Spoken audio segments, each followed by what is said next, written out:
It's just, it's not. It's fine. I Every got time it. yeah. Okay, all right. Welcome everyone to this month's podcast AMA. The purpose of these are to essentially just kind of update you guys on what we've been doing over the month, take some time to answer some questions, and this one will basically also go over the recent letter to the producer I wrote on what is going into 1.2, what is left to be done, and to just kind of discuss maybe any feedback or X, Y, and Z you guys might have going into the completion of 1.2 of things we've already implemented. As of my speaking, I just released another patch on the experimental.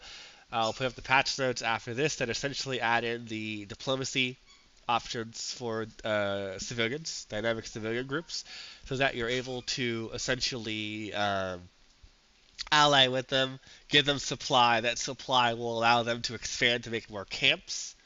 Right now, they'll be able to build 2 camps per zone.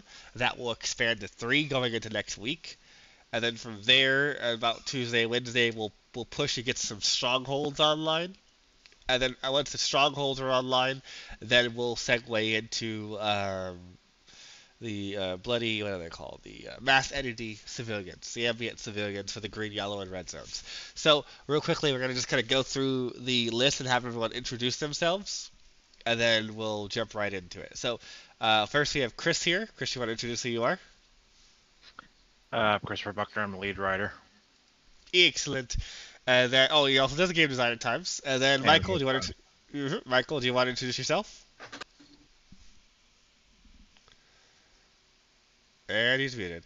Rotating. Efren, why don't you go ahead and introduce yourself? I guess his audio is fucked. Efren, can you hear me? I guess everyone's just having audio Yeah, I issues can today. hear you back. Okay, so go ahead and introduce yourself and what do you do on the team? I'm Efren. I do level design and 3D. Alrighty, and he is the main artist working on San Francisco North. So he's essentially the main cat blocking out the levels for that area, playtesting it, and working with the programmers to get it implemented around the summertime. Um, so we'll just kind of alliterate as needed. So we'll go right into it from there. Right off the bat, let me just invite Michael back to talking. Okay, cool. Right off the bat, touch upon the letter from the producer. We're in 1.2. So we've kind of broken up 1.2 into 2 chunks, part 1 and part 2. Part 1 originally its goal was to be completely released and done yesterday. That obviously didn't happen. We were supposed to ship a patch. What we shipped today was supposed to be shipped yesterday, and there's still some features and some other mechanics and systems that needed some touching, some adjustment. So likely that's going to be part 1. We'll see going out to experimental, I would say around Tuesday, Wednesday. The first part of the 1.2 should be done. And that will just basically include everything that we want for the dynamic civilian groups, their rioting, their diplomacy options, their expansion, their strongholds, their AI logic, how they handle betrayals, um, and just being able to make sure everything's mirroring and working correctly in terms of how they echo one group's sentiment towards you to another in terms of like if they're all generally not raiders, they'll generally like be on the same page in terms of like how they feel about you, with some deviation in terms of like how far they're away from you because they won't believe the stories that are being told about you. So that's even being an asshole. Essentially, you're killing them openly. Then beyond that, let's see here. That would be the immediate goal going into part 1. Part 2 will be the goal is about roughly a week or 2 after that. Will be basically to get the mass editing in, which will basically incorporate civilians and cars into the city, so that there's some ambiance when you're going around. It's not just an empty, dead world devoid of life, unless you're unless you're in a red zone. So we'll be basically populating the zones based off of their infection level. So if it's a green zone and there's not that much going on, it's gonna look like a normal city. Yellow zone, conflict zone, like basically Chelsea's there. There's some inter-faction warfare going on, so civilians will be more likely to drive and act crazy and just run around a lot more. And then red will obviously just be a little. It'll be basically like the yellow zone, but there'll be less civilians in total. It'll be more scarce, but you'll basically see civilians occasionally if there's a population left in that zone. If there's no population left in the zone, then they're all dead, and well, you're not going to see anyone. So then the system will kind of disable itself over time in certain zones based off of just the state of the world in that zone, or state of that province per se. Uh, that's one of the biggest things that we're kind of pushing for 1.2. They kind of wrap up things, and then that will lead into San Francisco North and a couple other things, and then that way we'll be able to push that tech to leverage being able to like, hey, like we can actually make the world city look like an actual city to a certain degree. That's also another reason why we haven't been so amped up on increasing the population, because there's a lot of resources and systems we have to work with to make sure that the factions and the civilians and everyone has enough resources so we don't blow up people's computers. We had that poll that we put up earlier this week that basically is like, hey, look, we're aware of the problem. We're working it. We're trying to figure out what is the most realistic way of increasing the population that's not going to put us into a weakened position where we can't even implement the mechanics and systems that we want to, because now we've set it to this number and it can't be reduced really. Otherwise people will get frustrated and mad with us that we're taking away. So that is why we have the hesitance towards just increasing the population unilaterally. We're debating with a slider. We're debating with some of the more complicated things and doing missions. We haven't come to a decision yet. Ultimately, our goal is to wrap up 1.2, part 1 and part 2, and then our goal would be either at the end of 1.2, going into 1.3, we'll probably end up doing some kind of soft cap. I think that's the most likely thing right now, where essentially it's going to be like if you go over a certain pop, it's going to start negatively affecting your money, your tick rate. So then that way, like, you could go over it, but I hope you have enough money to sustain your expansion. It's kind of like how Stellaris works to a certain degree. Well, you could go over their RV pop, but after a while you get too fat to the point where you can't sustain your troops. So that's something we're looking at.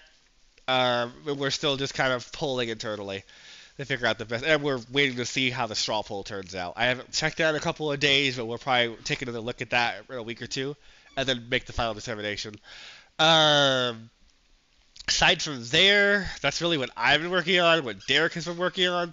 Let's take some time to kind of redirect it to what Michael has been doing and what Efren's doing. So I'm going to kind of throw it in Michael's ring. Hopefully his mic is working, so he can talk about what he's doing with the dynamic civilian groups, their models, and what he's doing with the animations. So is your mic working, Michael?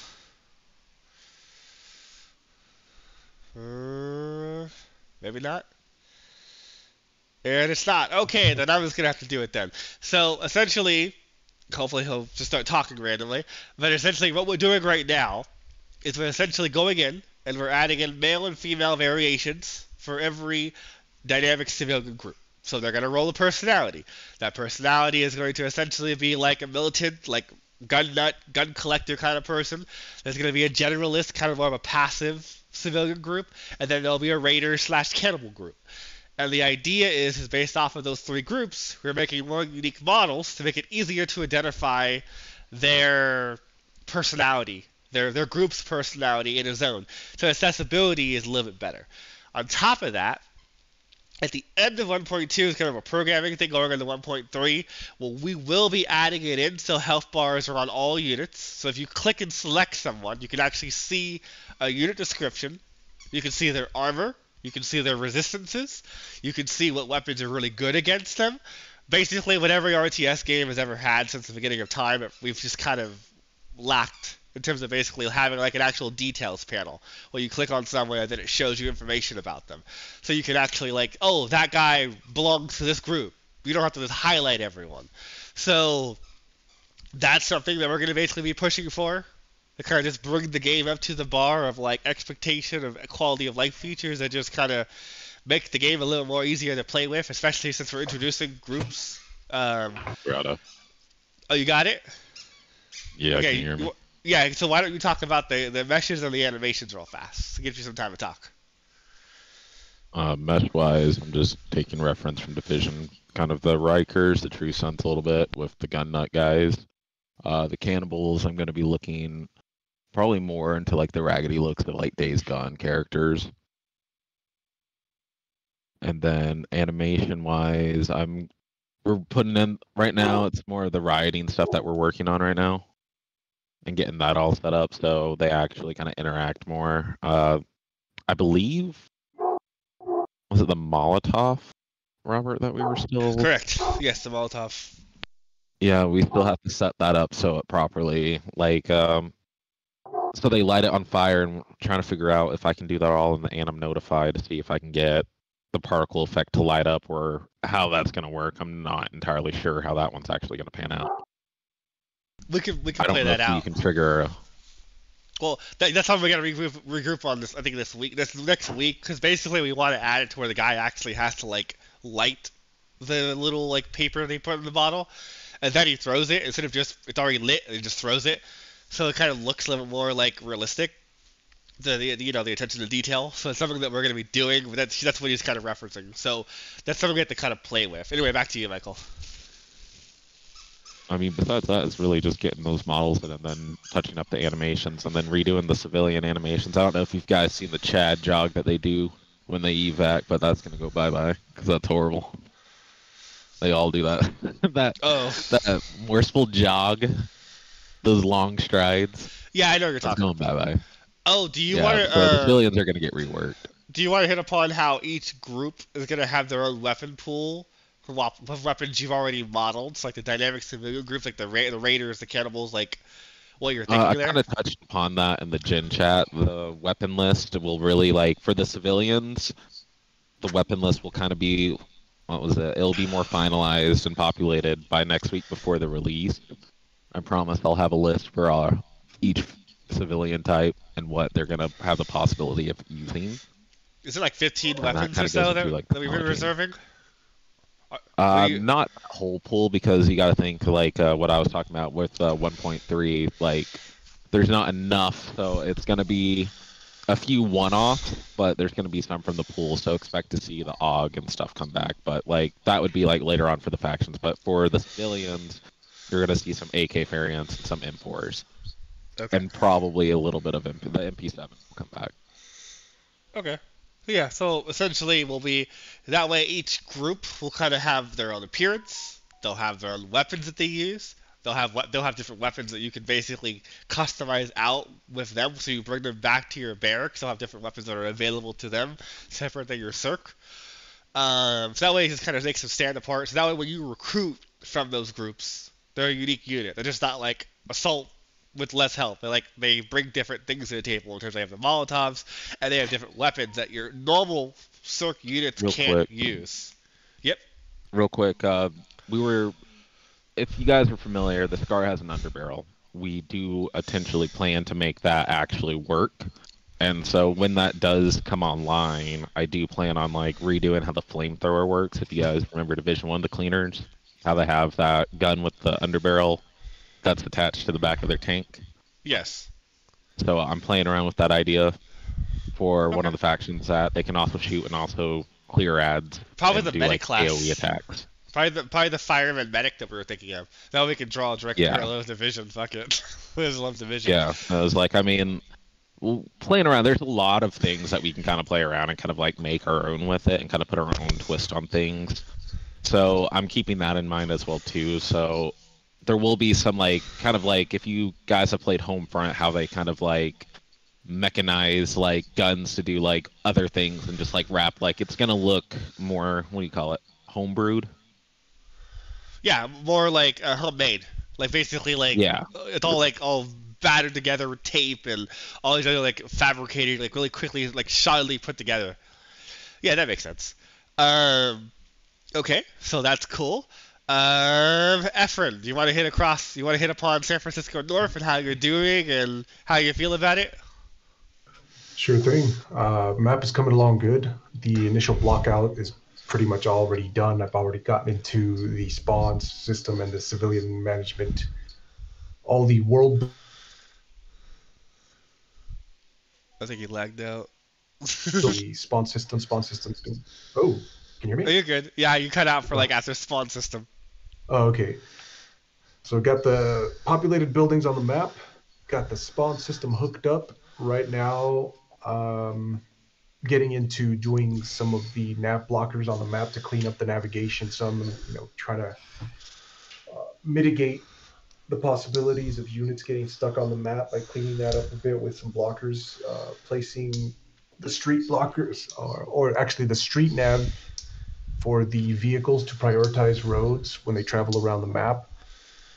And after that, it's just beautifying, man. Just doing the detail pass on the map, doing touch-up work, finalizing the 3D meshes for the procedural buildings that we'll be creating, and then beginning to merge all the spline meshes and building blueprints so that everything runs smoothly.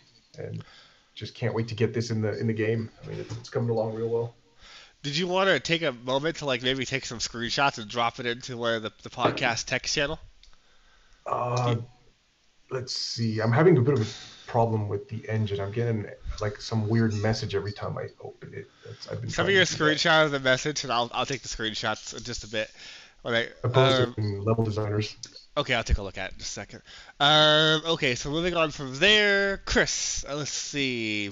Was there anything you want to hit upon? Why don't you talk about some of the monster ideas that you and I have been talking about in terms of things that we want to bring to the CERC? Sorry, to the infected.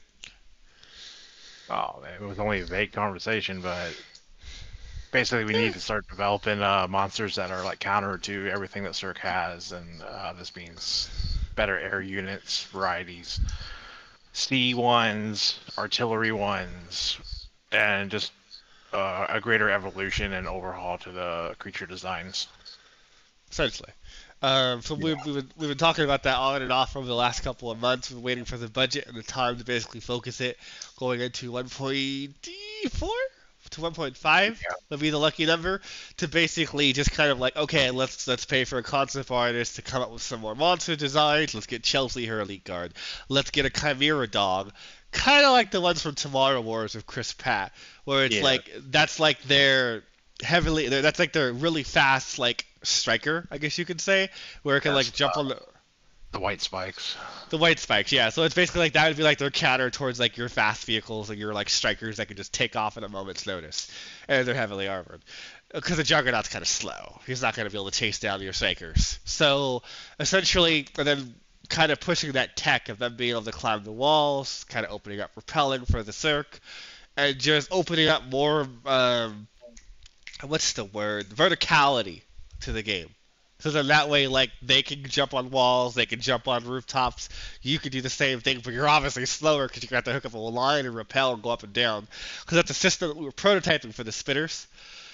And we're going to eventually have to roll it out to the standard infected, and roll it out to the juggernauts, and then that way it's not just the birds that can attack you on the top of the buildings, but eventually the infected can get over cars, they can climb buildings, they can basically do what Left 4 Dead does.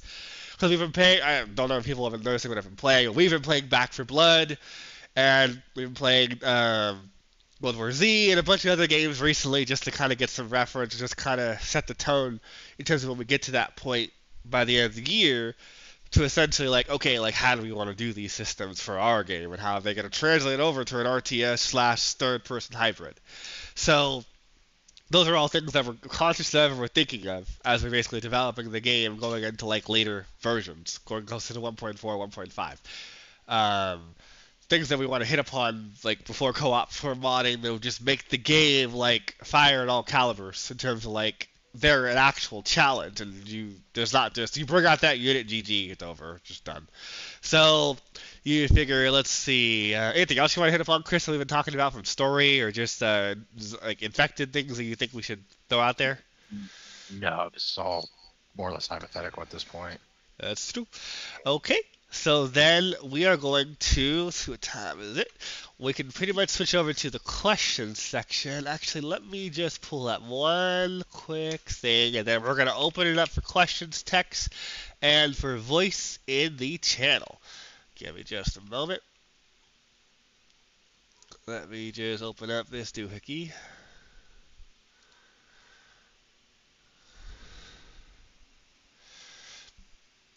Alright, here we go. So, let's see, just to kind of hit upon a couple of things that I think people are going to ask questions for. just other things I neglected to mention earlier for 1.2. We will be introducing boat evacuations in preparation for San Francisco North. It will be very minuscule in the initial version because obviously there's only so many prefabricated ports in the game. So some islands will have ports that you can just basically build a support structure on, and then it will basically work like the old ferry system. So people that were here from day one when we first launched the Cepheus Protocol on Steam, we were a very different game. We've changed a lot. So we used to have a fast travel boat system before we introduced vehicles to the game. And basically it would be kind of similar to that, where it's like a ferry that if you build that yacht, that little like sorting area, it'll essentially allow you to bring civilians to that alongside helipads. We're going to be looking into basically building helipads that are more lightweight.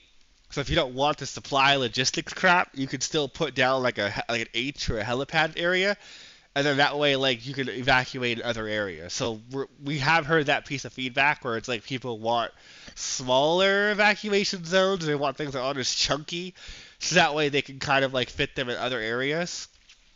So the things that we're thinking about, we have to just kind of fit in the special helipad, but the boat evacuation is something that basically we are doing. Supply, that's touched upon in the thing.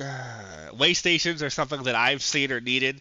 Basically, the idea of way stations are that you're able to build them near helipad zones or evacuation zones, and the civilians will dynamically go to those points and play some kind of animation. They'll populate a zone. Like we'll figure out. We have to get some content. We have to kind of get together next week or two, come up with some basic ideas.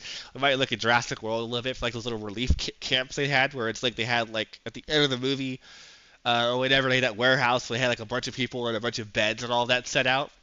So we'll probably be looking at other movies and like media to kind of come up with like really quick, dirty fabrications that you can just kind of place down, and then the civilians will go there and populate that and just wait there until it's their group's turn to go to the helipad. So when you have your helipad, you don't have like 10 billion people just on top of each other and it's just a mess, and then yeah, it's too much clutter. So that's something that we're also thinking about in terms of implementing, and we're going to push that before 1.2 at the end of the month.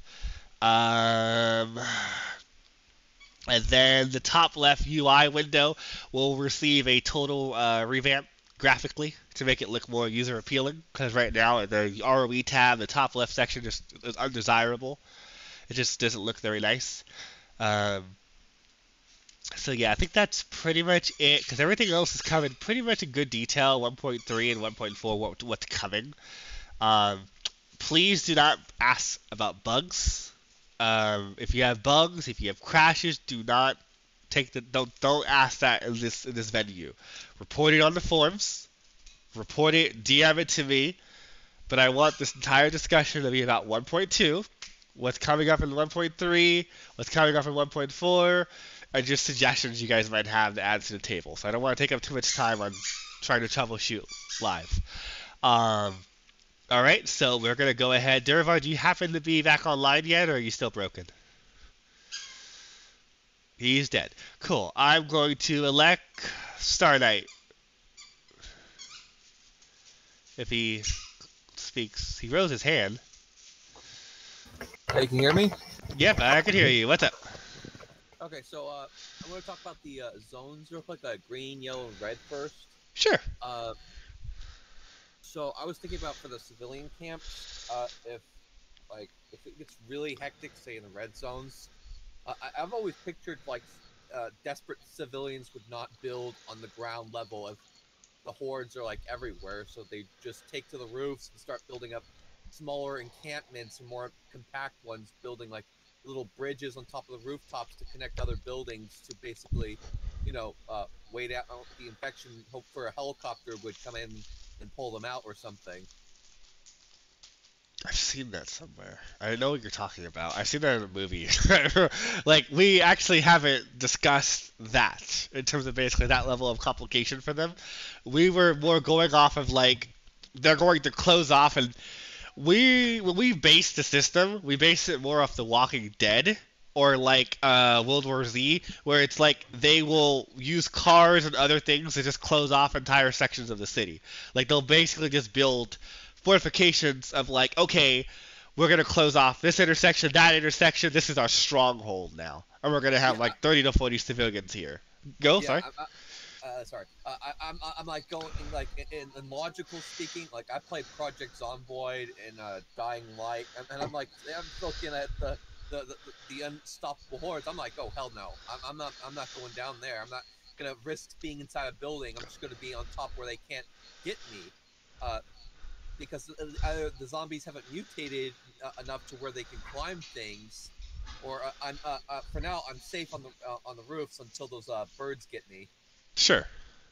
Right Yeah. now, there's no plans for that. Right now, like you figure it's just gonna be they close off intersections, they close off city blocks, and they just build everywhere inside that zone. There's no logic. Yeah, go. You know, I get what you're saying, and then you have I kept one of my second bases I've always set up was in the military base. I can't remember what it was, but it was like right by a dock. It had a dome thing around it. But I've noticed the walls and there's a gate that can actually be utilized. And I'm thinking maybe if like some zones have like special properties, like if you capture it, you can actually control that gate and shut it so it acts like an emergency defense while you build up your base, and some minor defenses there so you get ready for the horde or something. So that's something that's on our wish list. That is we're calling that internally strategic resources. Where basically they are like you get power, or you get special gates, or you get like other things that allow you to control other provinces, or allow you to control like stuff inside your province. Like an example was, and we just haven't had the time to implement it because our goal has been civilians and the factions, and after that we're gonna just do a facelift on overall the systems. Is like that first starting island, there was supposed to be a blast door akin to the division where like you could open and close it, and it would have a health bar. And the idea would be is that would help protect players in the early game because they could go there, occupy that island on the top left, and then close those doors, and then they can make multiple layers of defense behind those huge metal blast doors. So that's something that we're thinking about. We just don't have a time frame yet. I would argue that like in my mind, 1.4 and 1.5 is just kind of ratcheting up all those kind of systems, and they're more of like they're not like. They're like auxiliary systems that I want to just kind of see get added over time. But that is a good idea. Like it's something that basically it's come up multiple times in our discussions. It's just we're working to find the best time to implement it. But thank you for your questions, and we're gonna yeah. I have like little two short ones. It's about the evacuation chopper because Okay. it probably add a nice aesthetic to it.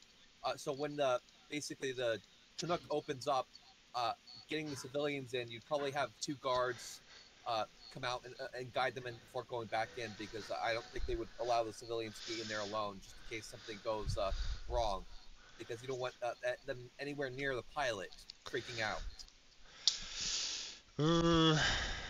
I'm not sure about that. So let me think. Let me regroup on you on that one, because you figure we weren't. This is another wish list item where basically we were wanting to make it to where when people get out of vehicles and when they get out of the VTOLs and the Chinooks and all that, they physically have to leave it, kind of like Broken Arrow, where like they have to actually get up and move to the point instead of just immediately teleporting outside of the vehicle. Those are things that we want to push in the future, potentially when we implement chaos vehicles. So like that would be something where maybe we'd want to like, because we've talked about having vehicle crews. We've talked about basically having it to like, and I think the vehicle crews, all we have is a driver and the pilot, is basically having it to where like they can be damaged and hurt to basically bring systems of your vehicle offline. That would kind of be like a precursor to what you're talking about, where it's like having defense teams for the Chinooks that come out like for the evacuations, or maybe they're attached to the helipad itself, and then they get on when the helicopter lands the first time. Not sure, but that's not a bad idea. But I'm gonna put that on more of a wish list thing, where it's just kind of like it's not a bad idea though. I got it, yeah. And what about the supplies? Since you can give civilian supplies, can you give the major faction supplies too, like the police? Yes, it's gonna be universal. But that's gonna be a universal resource to get back in good graces with someone and to help essentially help them grow. Help them basically like get more units, expand, X, Y, and Z. That's like their universal resource we're introducing for all groups. I just seen these factions, just the main ones, just walk, just capture one point and that's it.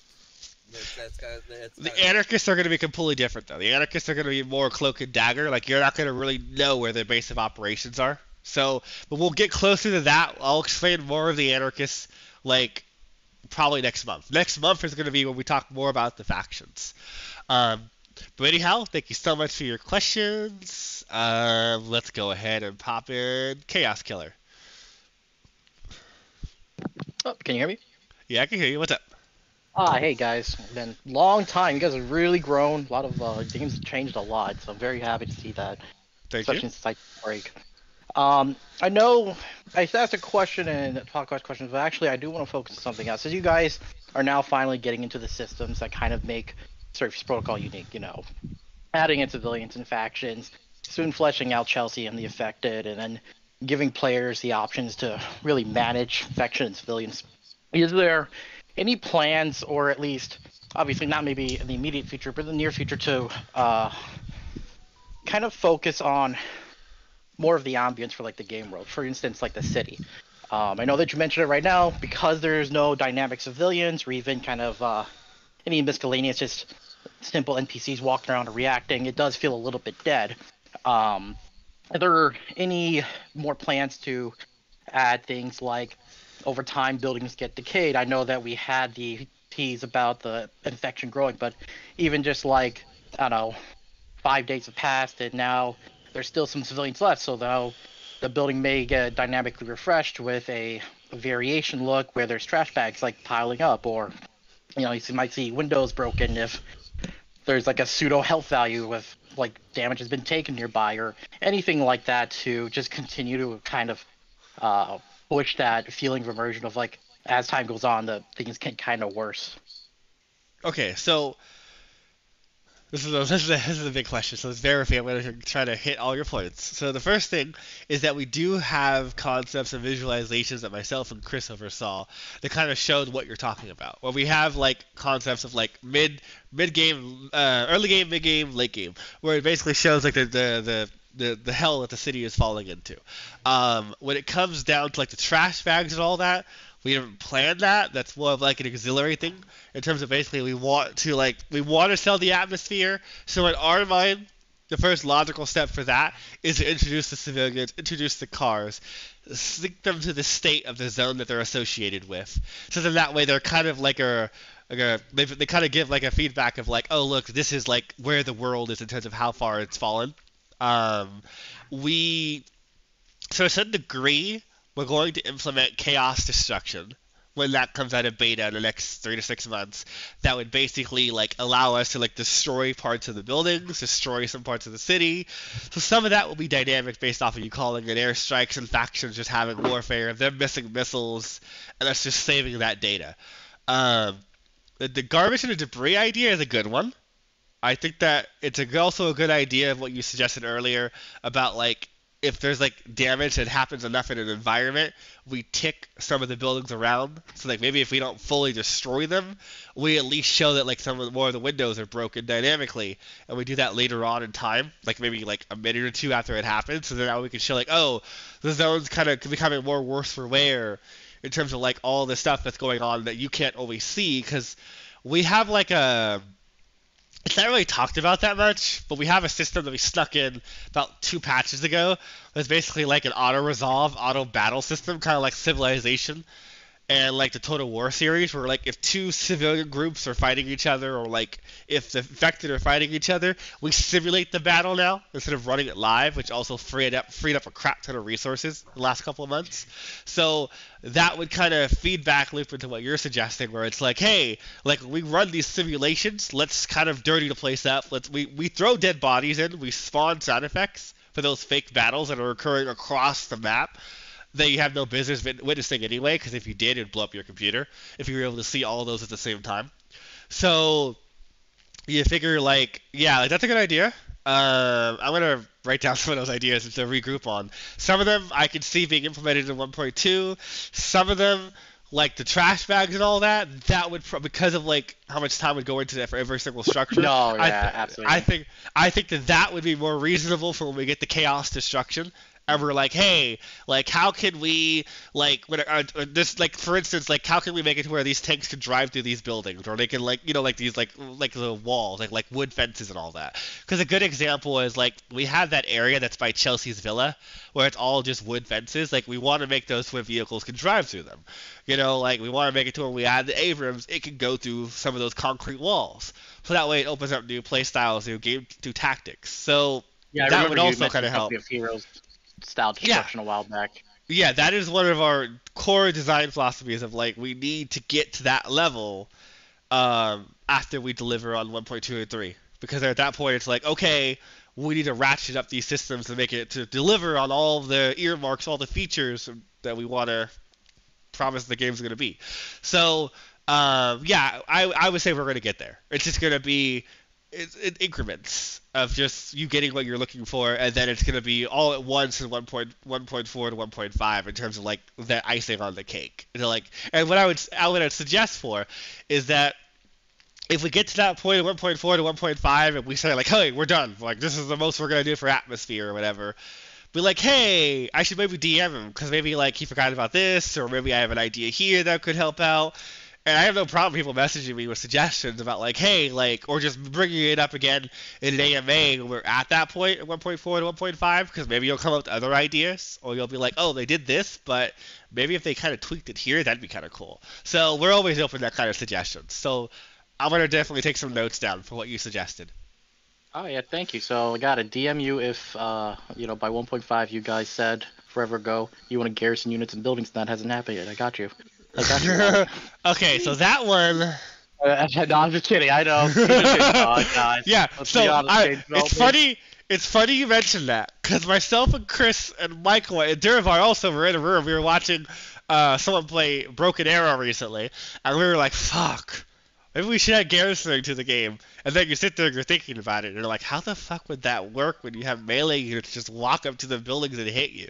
Like, it'd be weird. That's the thing, though, is like technically it would be a weird thing to do, because it's not gun on gun, take on take, like in Broken Arrow or other games. It's like you have AI, so... It's very different. Mm-hmm. Yeah, because like you would have to simulate the infected going into that building and killing your people, and then that's going to be a frustration mechanic, because then what dictates how that's balanced and how well your units are going to be able to defend, and then it's RNG, and then it just becomes frustrating. So then I was like, okay, I give up on garrisoning again. I think the happy medium that we've been able to kind of, and we're advocately pushing for, is just making it to where the infected can climb structures. You can get on structures, you can rappel, get up and down structures in the future, and then that way your garrisoning is just building on the structure and putting units on the structure. And if we build it, because some of the buildings have interiors, mind you. So there's like 10 or 12 structures in the entire game that do have interiors, and we might hollow out some more. So like maybe that would kind of be a pseudo garrison. It's just not your typical RTS garrison. So that's awesome. You got some interiors. I remember I asked that question several AMAs ago, and I know that they're hidden. There's like ratings, so okay, that makes a lot of sense. Yeah, there's like 12, and there's not that many, and it's because you figure we're worried about the performance implications and the scale ramifications, and if we went in and made all those interiors, some of them just wouldn't fit with the space and the dimensions that we have to make it fun gameplay, because we found that when we were prototyping the campaign and some of the DreamHack stuff, we have to kind of over-exaggerate our interiors in terms of real one-to-one scale. Like, we can't make it exactly one-to-one the hallway width, because then the game's too hard, and then it's frustrating because you can't see what's going on. And that's why StarCraft and a bunch of other games, when they have those interiors, are super wide, and they're super, like, huge, so then that way you have enough room to get around and maneuver. So that'll be an issue that we're going to kind of have to tackle more in the campaign. But then we'll kind of learn from that to kind of be like, maybe we'll reconsider adding some interiors in the future more. But it just kind of comes down to how things play out going into like 1.4 or 1.5. But thank you. Yeah, thank you so much. Just so I don't want to take up I want to let other people ask questions, but just a really quick one. In the future, if you guys want to expand the team, will you guys be posting that just for like anyone that out there that's curious that like wants to contribute to C++ and Unreal and all that good stuff? Well, right now we don't have the budget for it, so you think not right now, but when you guys are able to, will you be? We'll post. Posting? Yeah, we'll post. We'll post on it. We put it on our Healthy on Wins, or we'll put it like as a ping maybe. Put it on our Facebook, because like right now we just got a PR girl, And then we're hoping with that to push sales and marketing more. We're trying to redo our merch store so it's more appealing by adding like little like patches and other stuff like that. So that way we can kind of increase our secondary revenue streams. So that way we can bring on more people and get the game done sooner. So that's like our thought process, because we don't want to do like weird micro, like, you know, like battle passes and all that stuff right now. Like, that's just early access. That's just bad. So you figure like we're just trying to like look at ways of like how can we increase the revenue. That's one thing that we're doing. And then when we get to that point, we're trying to get to that point, I would say around the midpoint of this year, going into the end, so we can expand the team, because we're going to have to buy several mocap suits, and we're going to be scaling up going into 2024 to just get everything we need to get done for the campaign. So everything we're doing now is just to kind of like solidify it and get it into the point where we can go quiet for a couple of months, start building up our money, start basically like building up the team, going in, like towards the end of this year, going into the beginning of next year, where we've delivered on the co-op, and and that way we can just basically like go and do the campaign and just be alone for like 6-8 months of just delivering bug fixes, but we're working on that in the back end. So that's our goal going into 2024. Okay, so let me pop you down, and then let's take another. So let's do a text question, because I feel like I've neglected them. So, will ambient civilians riot? The plan right now is the only people that are going to riot are going to be representatives from the groups that are in the zones. So ambient civilians are going to be more of like, they're ambient. They're there to basically help the atmosphere of like the cities lived in. They're going to work. They're on their cell phones. They're sitting on benches. They're driving their cars. And typically when it gets to the point, that there's going to get to a point every game, unless you're like really, really good at the game, but you know how to like lock it off. You have like yellow green zones, and you have a lot of green zones, and you'll maybe be able to keep some semblance of a normal life, like in Prototype, like far away, you know. But like most of the time when I'm planning for like most of those zones are going to be overran and killed, and ambient civilians will be non-existent. They're probably like 60 to 70% of the map, and the other 20 to 30% will be like the green and the yellows, because Chelsea has either unicorned them off, or they've taken protection of the factions, or by just pure stance they've just been able to hold out a little bit longer themselves. So in my mind, I see the ambient civilians are just kind of like, they're just window dressing. They kind of help push the atmosphere. Because those AI and Prototype, they're just there for the same reason. They don't really have a purpose in gameplay besides just kind of sell the atmosphere of the world. Because you're still Mercer on a mission to do whatever you have to do. And if you kill them or not kill them, there's no effect on gameplay. So at least that's the plan. For the dynamic civilian groups. That's not the dynamic civilian groups. The ambient civilians. Sorry. So let me do one more text question, and then I'm gonna jump over to voice. This is a perfect one from Chaos Killer. Wait, wait, was that the same person I answered earlier? Yeah, it was, but I guess I'll just take his text one. So I know this comes up a lot, is that you figure game pace. So the game pacing is something that we're aware of is all over the place. Early game, you have a little bit of money, it's kind of hard, and then you get to the mid game, where then you have too much money, you don't know what to do with it, and it's just throwing bodies against them. And then on top of that, there's also the aspect of the bloody, oh god, what was it? How quickly the infection spreads. So something that we're talking about internally is we're going to have to rebalance how the infection spreads, give people more stuff to do in the early game, give them more time to breathe, to kind of figure out what's going on. We're going to adjust it at the end of 1.2, like some minor adjustments here and there, and just kind of adjust it as needed, so we can at least get that good percentile of civilians that are able to actually evolve and get to the point of having strongholds in those groups, those camps. And then when we add factions in, then that'll be the final time. We go in and we basically balance it all. We're like, okay, Pierce is going to slow down the infection for the first 3 to 5 days. So you literally have a couple of days now in game where if you don't want to like be gung-ho and hunting down every single source of infection, Pierce is going to be taking the losses because he's going to be acting like the police, acting like the SWAT. He'll be deploying his units across the map to try and stop the bleeding. So it'll kind of fill that whole role play kind of atmosphere of like, okay, you have the dynamic civilian groups that are being created, you have the ambient civilians, then you have the factions, and all those three are going to kind of slow down the infected because they're going to have to think like, oh, I got to kill these people before I used to just go straight to CERC and kill them. So that will help because that will slow down things for you. So that's why we're like, okay, we're going to tweak it at the end of 1.2, we're going to tweak it again at 1.3 based off of like how well do the factions are like contend with everyone else. So that's the game plan because we're aware that like things are a little bit weird right now in terms of the pacing. Okay, so we're going to jump over to a voice question now. Let's do Birdie.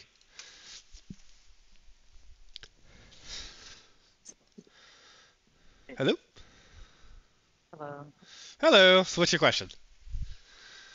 I have two, but I'll try to be super fast. Hit me with it.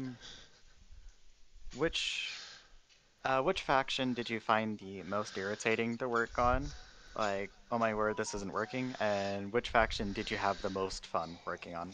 Like, the most enjoyable, like, seeing it come together? Are we talking about Like, factions? subjectively.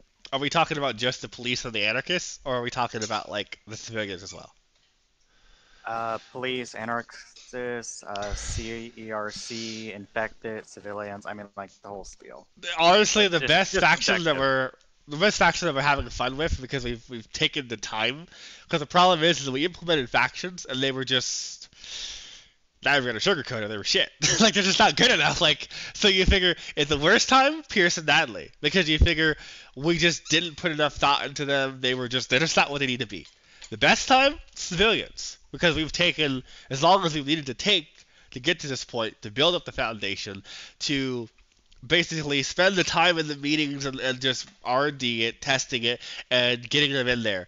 So, like, by the time we finish the civilians at the end of the month, they'll be a very well-rounded group. They're going to give a lot of dynamic gameplay that's going to keep you on your toes, based off all the systems that we have planned and the stuff that just went in an hour ago that we just shot out in an experimental patch. There's no patch note yet, but I'll be writing that after I finish here. So that's kind of how I'd push that. What was your second question? My second question is, if I drop supplies between two rival factions, can I make them fight over it? So right now, how the supply works is you just send it directly into diplomacy window. This is actually live right now.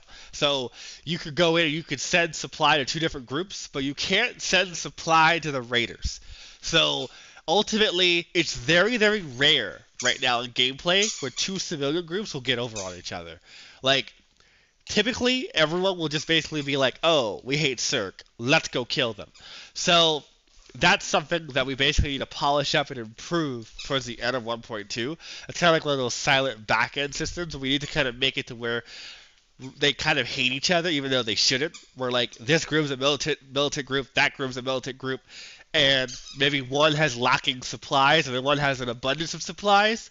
We're like, well, we're going to roll that if the group that has less supplies has more people in the current moment, they'll consider attacking the other group, steal their supplies, kill everyone, and then bring it back to their base. So, Oh yeah, I could see when you have like more than one faction, or when there's more than just the player faction. Mhm. What ends up with a lot of RTS games is that you have something called like player bias, and it's definitely really annoying. Like I remember playing Total War, and I once had a Chaos Kislev alliance to kill me because I was Skaven.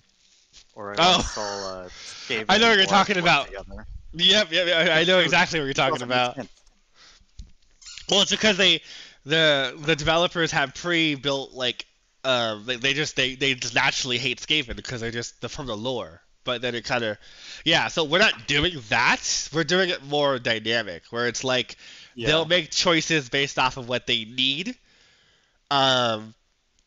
Myself and Derek have talked about adding another second layer, where it's basically like there's the base flavor of like basic militarist and raider, but there's also like a personality type that's like a sub layer where it's like this one's aggressive and that one's peaceful and this one's this. Kind of like So like RimWorld.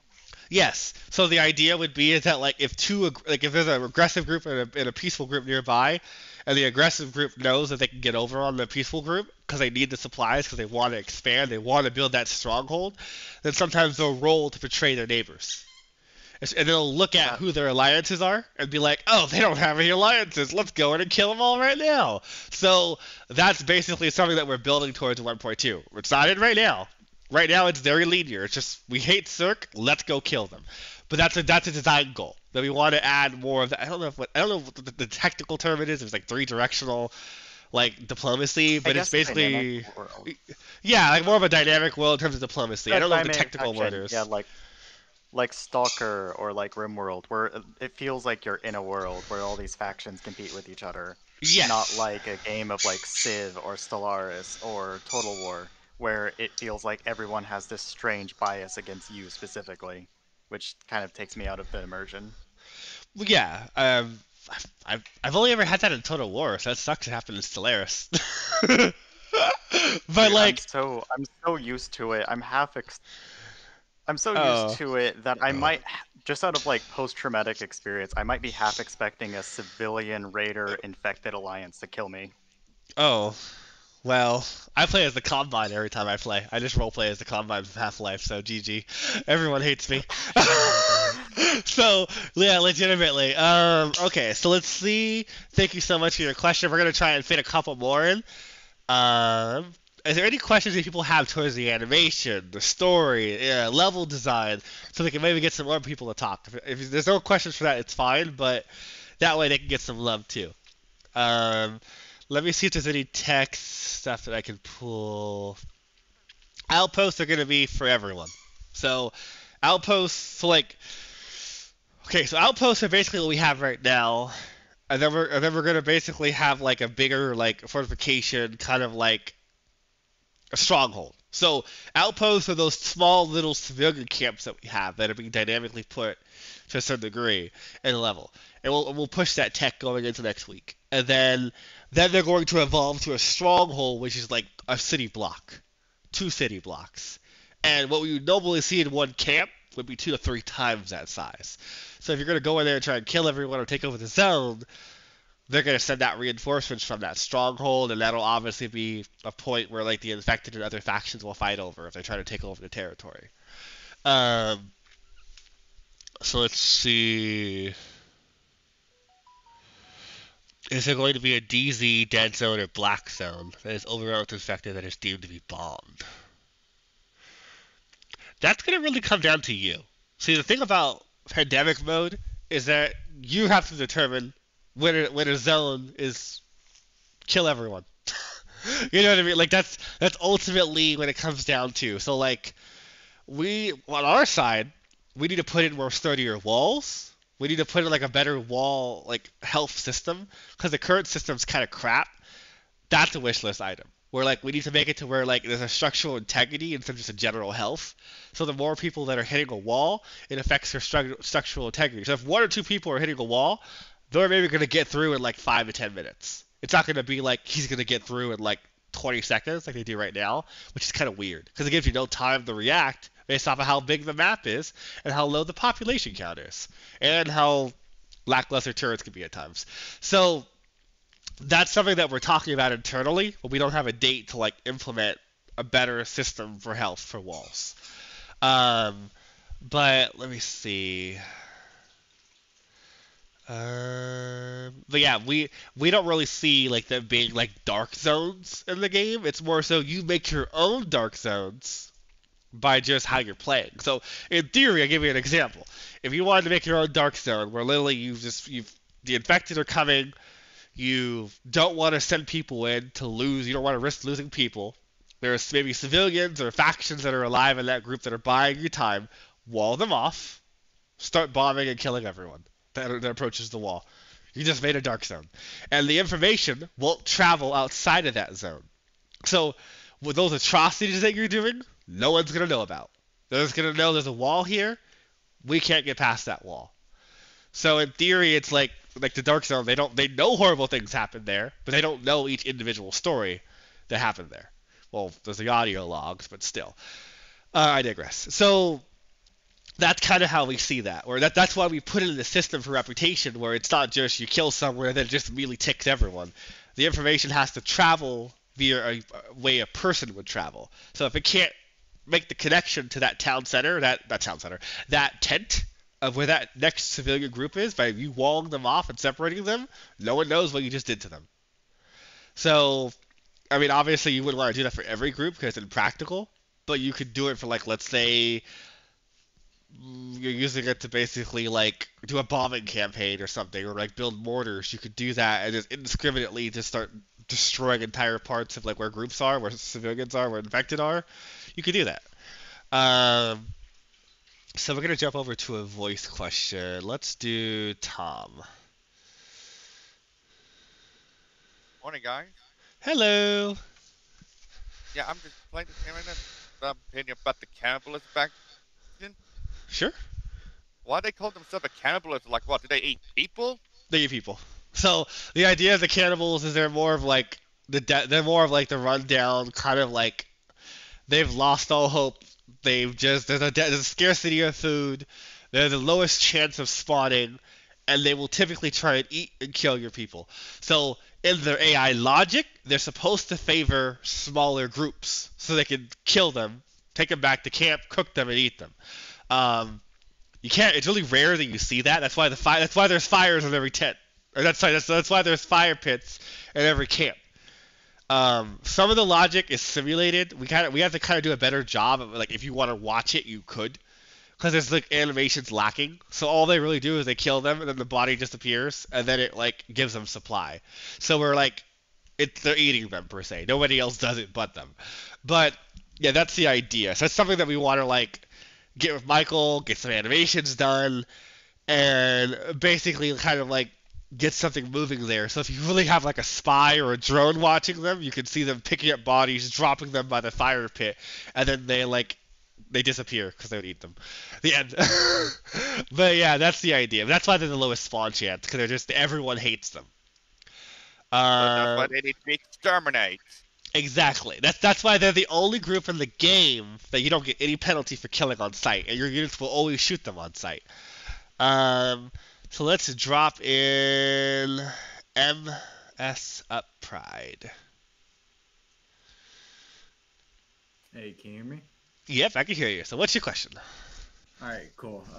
I'll make a fanboy for a moment. I definitely appreciate you guys' transparency and the amount that you guys have communicated with the community. I definitely appreciate that.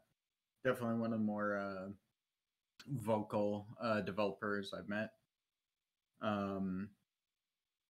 After that, my question is essentially like, how do you guys plan to make sure that factions that pop up naturally end up becoming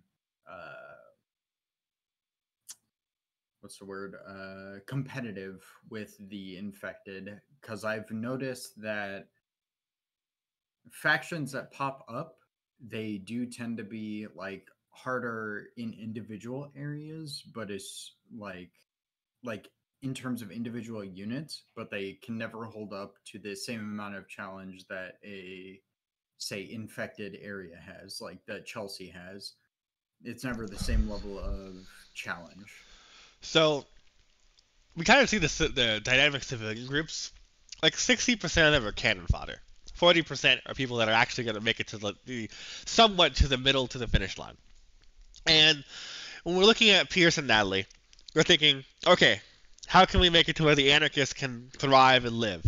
So they're going to be living off the grid. They're going to be like sometimes of civilian groups, and most of the time they're going to be kind of like there's no preset. Like sometimes they'll be in red zones, sometimes they'll be in yellow zones, and you have to look for them because they're hiding. They're on rooftops. They're hiding in alleys that aren't obvious that the infected are going to go for them. They kind of live in the fringes of like all the conflict zones. For Pierce, it's going to be all about just basically asserting power. And basically when he does do it, he goes all in. So he's going to have like I think it's like a Cougar. And then he's going to have like an APC. He's going to have police helicopters. And he's gonna have more well, they're armored better, and they're gonna have better weapons. So the idea is because they're gonna have that, we're gonna put more of an emphasis on their AI and how they squad up, how they synergize, I guess you can say, to where like in the beginning, like Pierce is gonna be the one taking the most hits. He's gonna be buying you time to basically build when he comes out, because he's gonna be losing officers every couple of. He's gonna be losing an officer probably every 10 to 20 seconds somewhere on the map, because he's gonna be like. There's gonna be like 2 to 3 police stations, I guess we would add in the last minute before 1.3 goes live, and those would be his base of operations. And he's gonna send out officers, and he's gonna track down those news reports you're getting. They're gonna go in squad cars. They're gonna go in SWAT vans. They're gonna send helicopters over, and they're gonna basically try and stop the spread of the virus. And then from there, eventually it's not gonna work anymore. He's gonna get overran. So then it's gonna come down to like numbers, where he's gonna just retreat and he's gonna make like I guess I'm gonna call it a mega stronghold, where he's gonna choose one of his police headquarters to hold up in, and he's gonna ultra fortify it. So it's gonna be like he's gonna use weapons from the National Guard and the reserves that we have in our lore, where like after the Liberty Island attack, they basically stockpiled huge caches of weapons basically across the country for like anti-terrorist operations or whatever, so they wouldn't have to like transport vehicles across the country if they needed to, if there was ever a big like chemical, like biological warfare like attack. So the idea is he's pulling out of that reserve of vehicles and weapons to essentially just kind of like level the playing field against CERC, but also like take the fight back and try and protect the civilians. So to a certain degree, it's going to kind of come down to like, okay, this is what we think is going to work. We're going to have to play test it and just watch it when we don't interrupt them, when we do interrupt them, and then see what interesting things you guys come back with us with, like, oh, when this happens, he just is done. He's just dead. He dies, whatever. And then from there, we'll have to just adjust. That's why, in my mind, I see 1.3 taking easily a month or two, because, like, I want to do a full month on Pierce. I want to do a full month on Natalie. Because in that way, the same when we do the dynamic civilian groups, we get all their vehicles online, we get all their AI up online, and then we can have them give you a challenge, and we can give Chelsea a run for her money when they do run into her. Because they're going to try and avoid her as much as possible, but it'll become unavoidable once they hold up in one location, because Leviathan and the Juggernaut, everyone else will come hunting.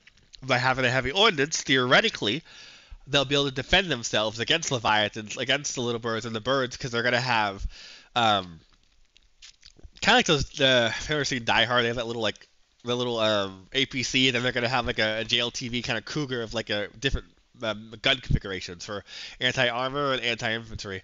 So they'll have some adaptability to allow them to kind of thrive as long as they're not split too thin. So that's the idea of Pierce, is that as long as he like focuses in one area, he'll do very well as an AI. Does that make sense?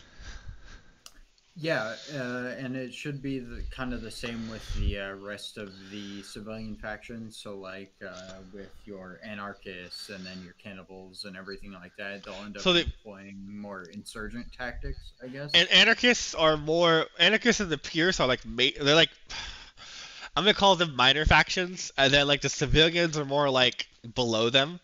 Like I would call them major factions, the infected.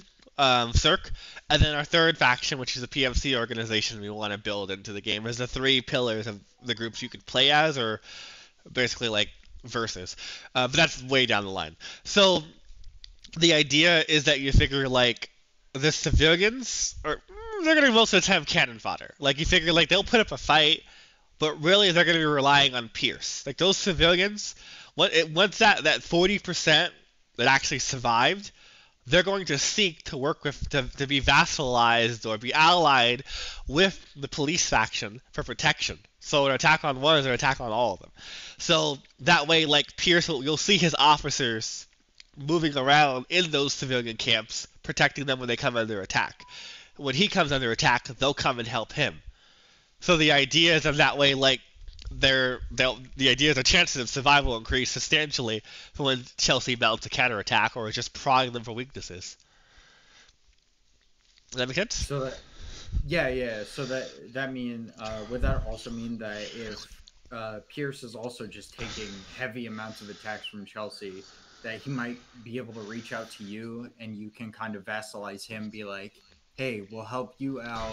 You're obviously facing quote unquote extinction level event. We'll help you out, but you bow to us now. Like, we get all of your units, but now we take control of your territory. And we kind of have to take control of that. What we have planned for that is more of like an alliance. We wanted, so this is the idea, is that we wanted to make it to where with the anarchists, with the civilian groups, with Pierce, you can basically get enough supply, enough reputation. Ultimately, supply gives you reputation. So give you enough reputation to where you can recruit their units into your army. So you can basically recruit any unit they can build, you can build, but then you can also give them orders. So theoretically, we haven't. So some of the, like what you just mentioned, is something we're gonna have to get more deeper into the weeds to when we get into the end of the month, going into next month, because I plan on having it to where you can issue them orders, where you can like attack here, defend here, follow this unit, and then that way they'll follow you if you're in good alliance with them. And we want to expand that to civilians, so you don't always have to control them. You can literally just give them an order of like, hey, you here, I want your units here. As long as you're in good alliance standing with them, they'll do it. To be honest, we haven't really talked about having those kind of like calls to different groups. It's more been like you supply, you help each other, and then they ally up, and then you can command their units. You can recruit their vehicles and recruit their ground units. But what you're suggesting is not a bad idea. It's more so just kind of like I have to find a time to when the best time to implement that, because that's a really good idea actually, considering where it's like that could be a moment where it's like, oh, like the system would detect they're about to fail, they're about to die, or there's a good probability they're going to die in the next 10 to 20 minutes, and then it would start sending out hails to the players in the game about like, hey, can you come and help? If you do, we'll give you this much reputation, which would mean that if you're maybe a neutral or a bad rep, they'd immediately put you back in the good rep, and then you can maybe take advantage of their unique units, basically, in like certain situations.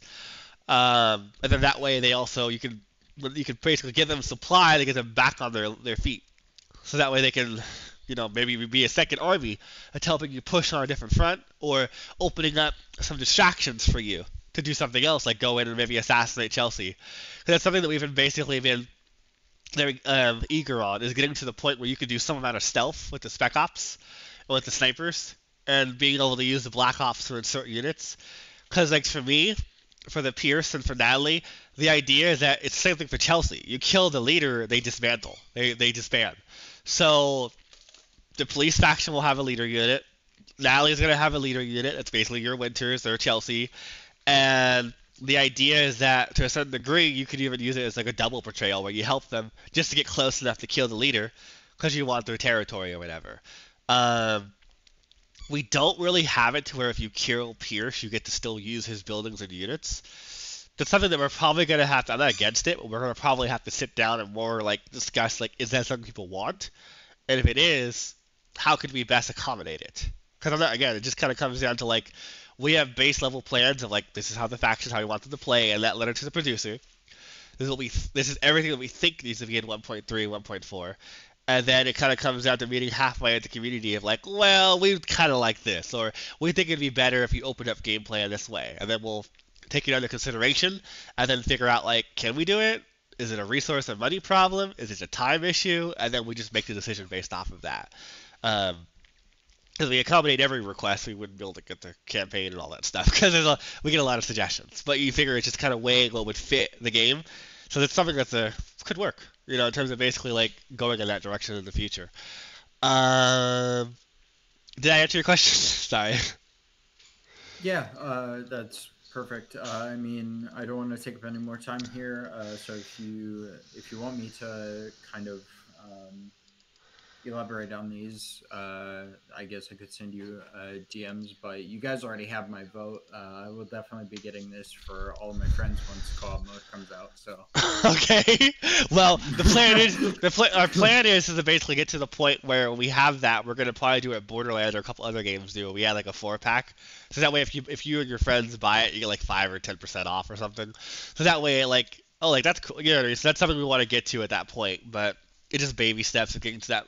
Because, like, for me, co-op, the game has to be solidified, it has to be balanced, it has to be, like polished, so that way we can just focus on co-op. There's no back and forth of us changing or adding a new major mechanics, and then from there we can figure out what DLC are we going to push after the campaign's done. Because that's the biggest thing, is like, it's going to be the modding, it's going to be the co-op, and then it's going to be campaign, and then it's DLC. It's post-launch content of, like, we're going to release out of early access, and then it's going to be gauging, like, what do people want? Do people want to play as evil CERC? Do we give them biological weapons they can play? Then we basically, like, build an entire, like, evil branch doctrine of CERC out, so they can, like, impulse their Umbrella Blackwatch roleplay. Like, that kind of stuff, where it's going to be like, okay, this is how we can kind of continue to support development, but at the same time deliver what people want in the game. So yeah, those are ideas that we're kind of working towards. Yep. Anyhow, let me see if I can get one more question in. Let's see. No one has their hand up. I'm surprised. So, I guess I'll just pick out a podcast questions. What's a hard one?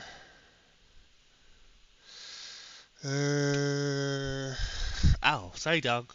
Sorry, my dog literally just bit my foot. Okay. Let's see.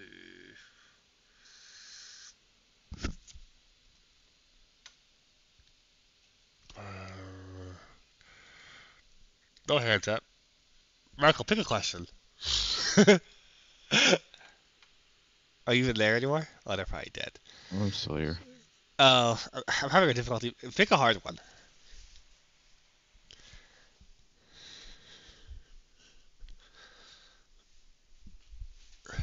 Is there anything spicy?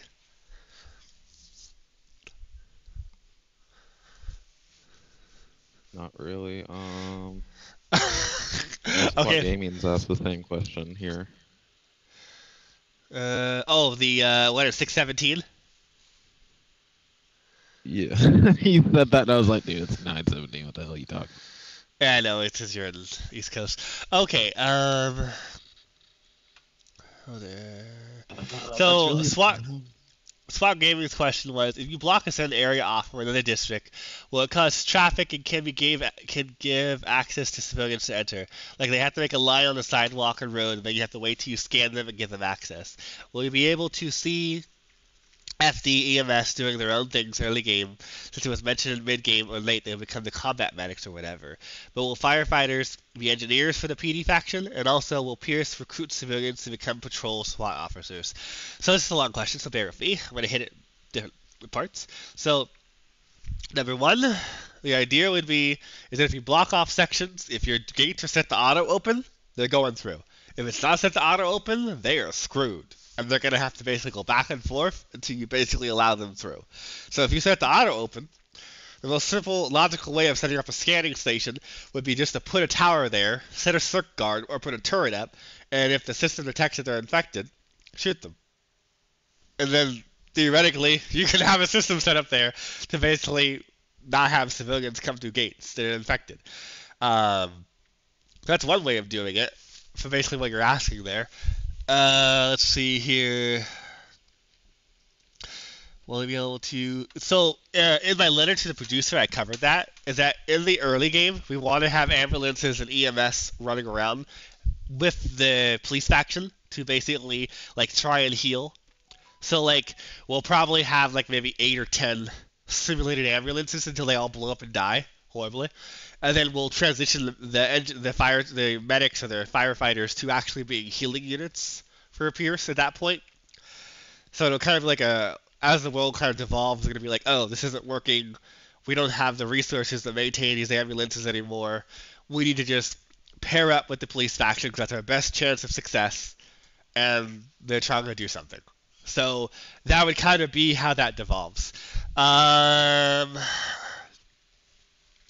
Right now, Pierce's idea is that he's the British for Company Heroes. So, when I'm kind of taking a parallel of how to design them, it's going to be they have a lot of mobile command trucks. They have vehicles. Like, when you see, like, those old movies of, like, them doing hostage negotiations and all that, that's Pierce. He's not locked down to one location. Like, he starts from the police station. He'll have a central location there. But he's still going to, like, deploy, like, 2 or 3 centric vehicles. One for his command tent. One for his ground units, and one for his basically helicopters. So the idea, helicopters and armor. So that's the idea for Pierce, is that he's gonna basically like have these 3 trailers or whatever, and just kind of drive around and set up based off of what's strategic for him to set up his base of operations. Naturally, initially that'll be in the police headquarters of whatever police station he decides to reside in. But eventually he'll lose those, or he might decide to move, like Chelsea can dynamically pick up her pod and go somewhere else sometimes, if you've destroyed it, or it's a bad location in early game. Let's see, is there anything else? Cop unit has got his hand up for, like, over Okay, you're right. minute. Cop unit, go! Last one, make it good, no pressure. Yes, I actually had a really, really simple one for you, but I'm pretty sure we know the answer. Okay. Have you read my PowerPoint? No. Oh God, you're gonna want to throw a thesaurus at my face. Why?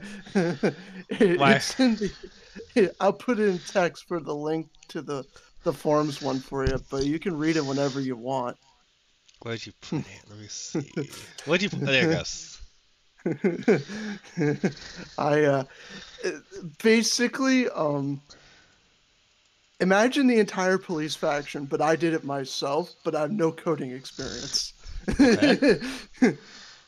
But when you do read it, whenever you have free time, because I know you devs are not allowed to have free time by the consumer overlords. Jesus Christ. Oh, I remember this. Yeah, I got the firefighter medic idea from what you were talking about in that one room. I think we were in a room with one YouTuber, and you were telling both of us your ideas on the faction group, and I got some of the medic and the fire truck stuff from what you were saying. So I took some of the ideas you had. I just haven't had a chance to like look in depth on the overall document that you have here, because you did have some good ideas when it came to like, I did like how you were pushing the atmosphere in terms of like, hey, like there should be first responders and all that, and they should be integrated into Pierce's group, and that makes sense. That's a hard argument. I want to say this now, so when you actually read it, sure. Think of it more as a 2.0 update kind of deal. Think of how to put it best way. So you know how the British and Company of Heroes is a DLC unit, like a DLC faction? Sure. Treat that PowerPoint that I made as more of a DLC proposal than a full-blown, these should be added to the game kind of deal. For later on. Is it really that in-depth? Well, because of where you are right now, everything I put in is a bit too far in terms of how much coding and modeling you would need to do to make it work. Yeah, of course. So the only thing I'm going to strangle myself over is the patrol car cannot be a Crown Vic, despite how much I love the car. It is just San Francisco got rid of all their Crown Vics in 2018. I forget which. Hey Chris, what police car are we using right now? I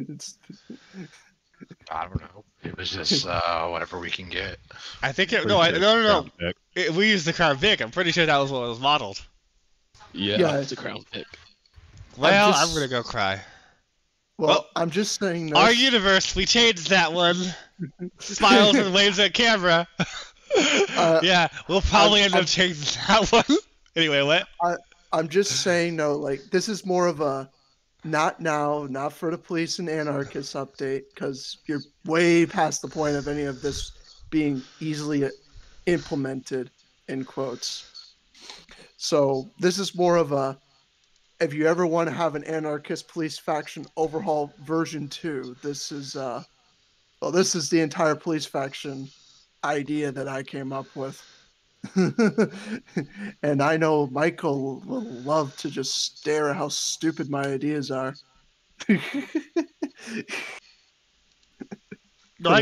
Jesus. I put all right, I want to say one thing from it before I run away and let you guys finish up. I did put in a weapon that is really silly, but I think it'd be funny for them to have, and that is the Colt submachine gun. It's an M16 It's an M16 that fires 9mm, and there is a drum mag for it in the real look. world. Oh, look, there's my alcohol. No, I'm joking. I do. I have a lot of excitement in all my AMAs. I finally got a question. Oh, no. You fed him. No, not. Somebody asked the question finally related to animation. Go. I'm gonna let Cop Unit go real quick. As for the Colt, if I hear another M4 recommendation, I'm going to jump off a cliff. Well, how about this, Michael? I did one thing for you. I did find a weapon that I don't think you've ever seen as a recommendation, and that's the Tarv. I can't pronounce it. It starts with a T. It's an Israeli design. Bullpup Israeli assault rifle. Oh yeah, that. Is it the PDW? No, it's not a PDW. That one was already planned, but that's for a later date. Is that for what we think it is, Kafkas? Yeah. Well, that's classified. We'd have to kill you if we told you. There's actually two variants of it. There's a submachine gun version and an assault rifle version. It's not going to be the MTAR quote unquote Battlefield one. It's going to be the straight up 21. Anyway, I've burned your time. I asked my burning question, so I shall leave the stage and let you guys finish out for tonight. Excellent. Alrighty. So we will conclude there. We thank you guys so much for coming to this AMA. What? I finally got a question. Hold on. Oh. Chaos Killer asked, are there any plans to add more animation for running/walking to increase the visual variation for different unit animations? Is it harder to do these without mocap equipment, or do you prefer hand making? So I'll answer the last part and then go into the other part because that's kind of complex. So when it comes to hand versus like mocap, when it comes to like general movement, it's a lot easier to do mocap. It's more flowy and it just looks more lifelike and not as robotic. When it comes to animations for like reloading, I prefer to do those by hand because it's not like you can use like IK constraints and it can kind of move like the whole arm for you pretty organically compared to like the whole body. So I prefer to do reloads by hand and body movements with mocap. And then for the next part, we did kind of play around with the variations of different unit animations in terms of their sprinting and moving. But the issue is that it was a randomizer, so every 5 seconds they would just randomly start sprinting in a different type of style, so it didn't really flow that well. So that's going to have to go back to the drawing board on how that acts. But that is it. Damn, I thought you were going to talk more. Okay. I mean, there's not much to say. It's just our system right now doesn't support different run styles like completely. Like that's what I was saying. We have a random, random sequence player, but it doesn't support like it randomly ticks, so it constantly cycles different animations. So it's not going to. It just keeps cycling in that sense. So like every 5 seconds, they're doing a different movement. Huzzah! So like I know sprinting with your left foot. Yeah, it's just, I know it exactly. does not work as I know what you're talking about. I did that, and I cried myself to sleep because it was really bad. We gotta come up with a better way. Yeah. Oh wait. Well, if that would work.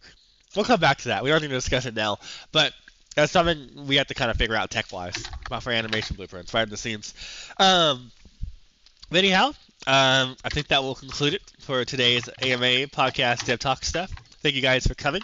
If you guys want to support us, you're welcome to check out our merch store. You're welcome to check out our Patreon. Everything helps. Tell your friends about us. Maybe tell some influencers that play YouTube or whatever games about us. That does help for coverage. But yeah, it's going to be a very exciting year. There's a lot of things going on. I personally can't wait for us to get to 1.3. To basically get everything solidified, get it in there, and then just see what needs to be done from there. Thank you guys so much for coming. You guys have a good night. I can hear you typing. I hate you, effing. No, I'm joking. I was answering a question, sorry. Are you good?